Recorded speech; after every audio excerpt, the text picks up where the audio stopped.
Very good morning, students. Today we are going to start a photograph by Shirley Thompson. In this poem, the poem is divided in three stages: first, second, and third stage. Poem begins with the poetess looking at an old photograph of her mother. Poem start होती है first paragraph. क्या होता है कि जो poem है उसमें क्या है, पोएटस एक फोटोग्राफ की तरफ देख रही है, that is a title a photograph, एक फोटोग्राफ की तरफ देख रही है। जो फोटोग्राफ किसकी है? उसकी मदर की, पोएटस की मदर की फोटोग्राफ है। मदर विद टू कजन्स, बेटी एंड डॉली। उस फोटोग्राफ में उसकी मदर के साथ दो कजन्स हैं, बेटी एंड डॉली। फ्रॉलिकिंग ऑन द सी बीच, वो क्या कर रहे हैं तीनों उस फोटोग्राफ के अंदर? फ्रॉलिकिंग मीन्स दे आर एंजॉइंग। वो तीनों उस फोटो के अंदर जो सी बीच पर ली गई है उसमें frolicking means enjoying, they are enjoying. Mother, big girl of 12, unkempt hair. Poet's की मदर, जो कि उन तीनों में से बेटी, डॉली और उसकी जो मदर है उनमें सबसे बिग गर्ल है और उसकी एज है 12 ईयर्स। अनकेम्प्ड हेयर, हवा चल रही है, उनके जो बाल हैं वो बिल्कुल अनकॉम्ब लग रहे हैं, उड़ रहे हैं हवा से, दैट्स वाई वो अनकेम्प्ड हेयर लग रहे हैं। अंकल कैप्चर्ड स्वीट स्माइल, वहाँ कोई अंकल होंगे जिन्होंने उनकी उस स्माइल को, उनके उस स्वीट फेस को कैप्चर किया, मीन्स उनकी फोटो जो थी वहाँ वो क्लिक की। सी वॉश देयर फीट, तीनों गर्ल्स जो सी अपनी बीच पर गई हैं अपनी हॉलीडे स्पेंड करने के लिए, क्या हो रहा है वहाँ पर? सी वॉश्ड, ऐसा इट अपीयर्स, ऐसा लग रहा है कि जो सी वेव्स हैं उनके पैर को धो रही है, मीन उनको टच करके जा रही है, फोटोग्राफ में जो देखने में लग रहा है। बेटा इस पैराग्राफ में जो मैसेज मिलता है हमें, nature remains unchanged for long time spans. इसका मतलब जो नेचर है रिमेन्स अनचेंज, उसमें कोई चेंज नहीं आता। इस पैराग्राफ में बताया गया कि जो उसकी मदर है वो 12 ईयर्स की है।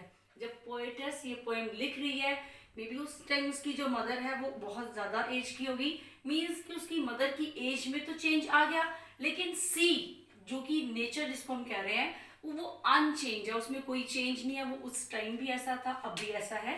Now come to the second stage. Second stage after 20-30 years, means 20-30 years later. ये जो फोटोग्राफ है ये तब की है जब पोएटस की मदर 12 ईयर्स की थी, 20-30 साल बाद। इसका मतलब नेक्स्ट स्टेज आ गई, नेक्स्ट टाइम आ गया। हाउ हर मदर लाफ्ड, अब पोएटस जब उस फोटोग्राफ को देख रही है उसके बहुत सारी मेमोरीज उसके माइंड में आ रही है, उसके माइंड में वो इंसिडेंट आ रहा है, हाउ हर मदर लाफ्ड, कि जब उसकी मदर उस फोटोग्राफ को देख रही थी और उसको देख के वो हंस रही थी, उस मोमेंट को, उस मेमोरी को उसको उसके माइंड में आती है पोएटस के।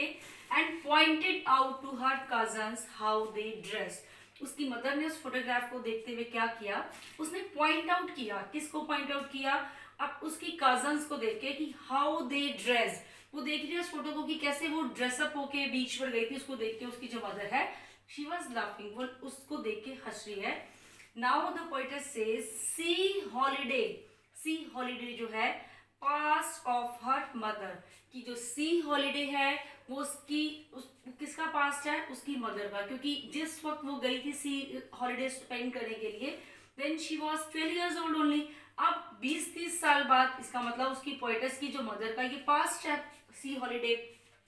स्वीट लाफ्टर, पोएटस कह रही है कि स्वीट लाफ्टर, उसकी मदर जो हंस रही थी, ये जो वो कह रही है कि हर मदर लाफ्टर, उसकी मदर उस फोटोग्राफ को देख के हंस रही थी, past for the poets. Poets कहती है सी हॉलीडे मेरी मदर का पास था, लेकिन मेरी मदर का वो लाफ्टर जो उस फोटोग्राफ को देख के हंसी थी वो अब उसके लिए पास्ट बन चुका है।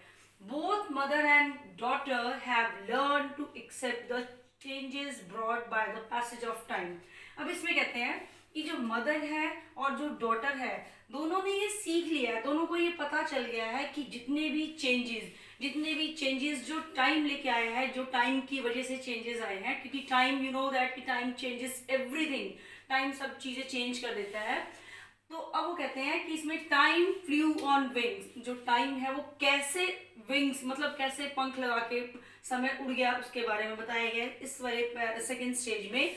एंड टाइम चेंजेस एवरीथिंग, और जो टाइम है वो सब कुछ चेंज कर देता है। जैसे उनकी लाइफ में चेंज आया कि वो 12 ईयर्स से अब 20-30 ईयर्स लेटर उसकी एज बढ़ गई, और अब कैसे वो अपनी उस पास्ट मेमोरीज को, अपनी प्रीवियस फोटोग्राफ को देख के हंस रही है। वो तो बेटा ऑब्वियस है, हम लोग भी कोई अपनी प्रीवियस, कोई अपनी पुरानी 5-10 ईयर्स बैक फोटोग्राफ देखते हैं तो हमें भी एक बहुत बड़ा चेंज नजर आता है, क्योंकि चेंज तो ऑब्वियस है।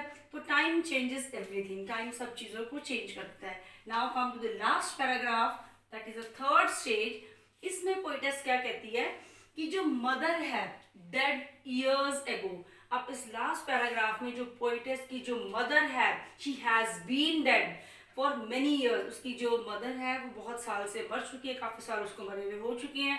और उसका इम्पैक्ट क्या है, उसकी मदर की डेथ का क्या इम्पैक्ट है उसकी लाइफ के अंदर। नरेटर की जो पोइटेस है उसकी लाइफ के अंदर बहुत ज़्यादा उसको लॉस फील हो रहा है, बहुत ज़्यादा वो अपनी मदर की कमी को फील कर रही है।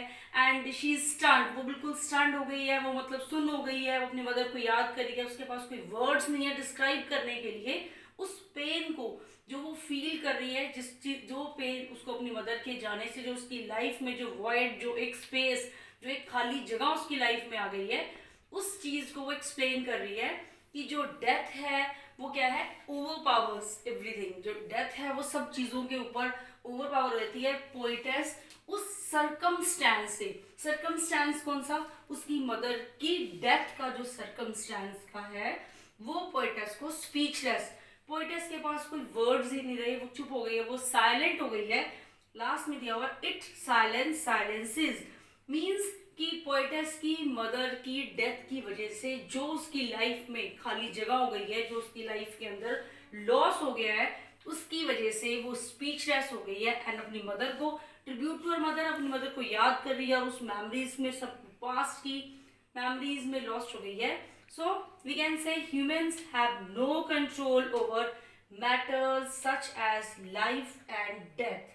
इसमें हमें जो मैसेज ये पोएम दे रही है वो ये है कि जो हमारी ह्यूमन बीइंग है, जितने भी इंसान है, उनका कोई भी कंट्रोल नहीं है कुछ मैटर्स पर, कुछ लिमिटेड चीज़ों में उनका कोई भी कंट्रोल नहीं है।